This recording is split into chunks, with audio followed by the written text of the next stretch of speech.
Okay, let's start the sequence of play here on the first turn. The allied player is the first player. The first phase is the first player indirect fire phase. It's composed of 4 segments. The first segment is the plot segment. The second is a marker removal segment. The third is a resolution segment. And fourth is a rally segment. So what we're going to do is the first player, that'll be the allies, plots his artillery fire mission, and they may be delayed a certain number of game turns depending upon the circumstances.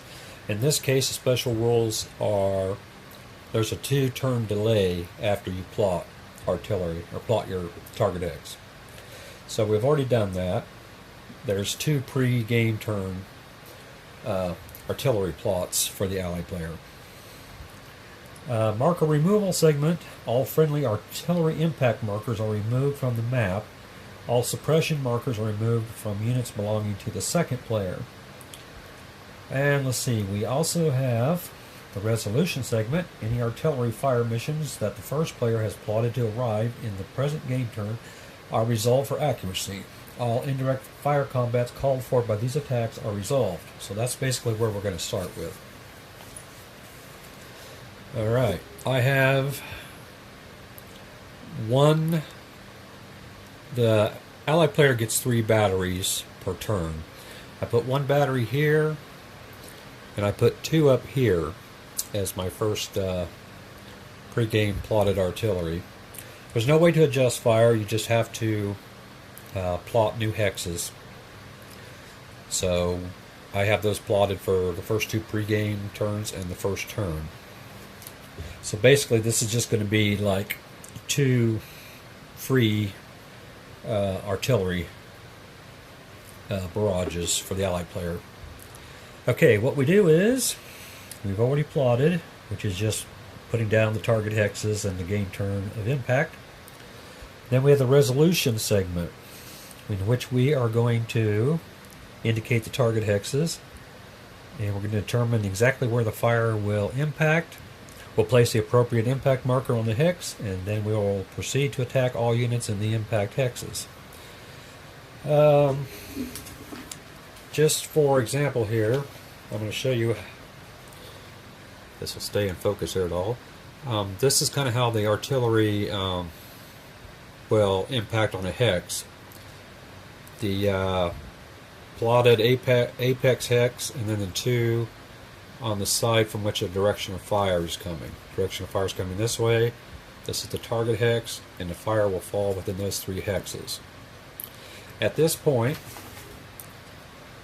in the scenario rules, this is the west. All their artillery will come in on the west end, and we'll move that way. So basically we'll have the apex hex here, and then there'll be 2 on the side from which the fire is coming. It's going to be kind of awkward because of the hex grid, how the hex grid is lying in this one, but we'll work it out, I guess. So we're going to start with this battery here. Line of sight is to the nearest. In this scenario at the first, its line of sight is from this hex here across the map, and each darker color is progressively, I think it's 50 meters higher. I'll have to double check that, but where it's at now, it should be able to be seen by an allied unit. Artillery can be plotted anywhere on the map, but it has to be within the line of sight of a friendly unit. So, without further ado, we are going to see if this artillery is accurate or not. To do that,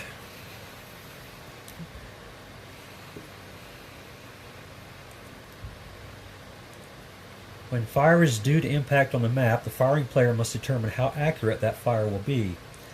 He states what his plotted target hex is, determine which of his units have the shortest line of sight, and that's going to determine the column that will be used on the artillery scatter table. Let's see here. I counted these a long time ago, 1, 2, 3, 4, 5, 6, 7, 8, 9, 10, 11, 12, 13, 14, 15, 16, 17, 18, 19, 20, 21. We'll be in the 19 and 21 for that, those two. These 4, 5, 6, 7, 8, 9, 10, 11, 12, 13, 14, 15, 16, 17, 18. So, if I can get close enough and focus in, we'll be over here on the artillery scatter table. The first two, one will fall in the 0 to 20, the other will fall in the 21 to 40, and the last one I counted will fall in the 0 to 20. And S's and T's and S1s and all that have to do with scatter and on target. Obviously, the farther away the target is, the more likely it will scatter. So, we're going to do this one first, which is going to be on the lower table. And we'll roll 2 dice for that one.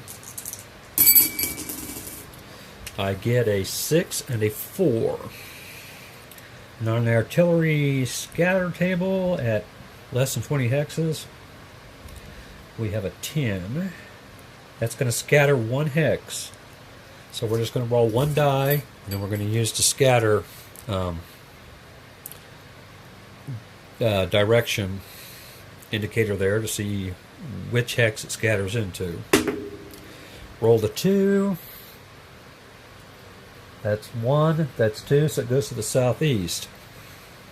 So we're going to move it over here. 1 hex. And it's going to hit here and here and here. So this one will not affect any of the German units that are in or around that town. I tried to randomize where the German units would be, since they're all pretty much identical except for the 88 guns. It doesn't really matter, but I just kind of wanted to have a random positioning at the start. So now we'll move over here. This one will be on the 21 to 40 table, and we'll see how accurate it is. Oops. Snake eyes. That's going to be a scatter of a 4. So this could be interesting. We have a direction of scatter. Player rolls 1 die and consults the scatter diagram to determine the direction of the scatter. He then places the impact marker not in the indicated hex, but in the hex which is the correct number of hexes away from the plotted target hex. Player then makes a second die roll and wheels the impact marker in a clockwise direction 1 hex for each number in the die roll, staying the same distance away from the plotted impact hex. And then you'll put that marker, it doesn't really have a scattered side up, you just put it whatever, target, showing the target side. So the actual impact hex that's the plotted hex. We're going to determine the direction of scatter, which is a 4. 1, 2, 3, 4. So it's going to scatter this. It's going to scatter into this hex, in this hex direction. So basically, it's going to start to scatter there, or the direction to scatter. And then we are going to rolls a die, determine the actual apex hex of fire. Must be wheeled 3 hexes through that. Okay, let's see. Determine the actual apex hex. Okay. So we're going to have to go out. This battery will go out, what, 4? 1, 2, 3, 4. And then it's going to wheel clockwise 1 hex for the number in the die roll. That's 4. So it is going to wheel 1 hex, staying 4 away. So if that was the plotted hex, and I rolled a 4, 1, 2, 3, 4, 1, 2, 3, 1, 2, 3, 4. It should wheel around over to here, in which case it's going to be no effect. 1, 2, 3, Yeah, probably should be about here. Anyway, it's not that big a deal for me.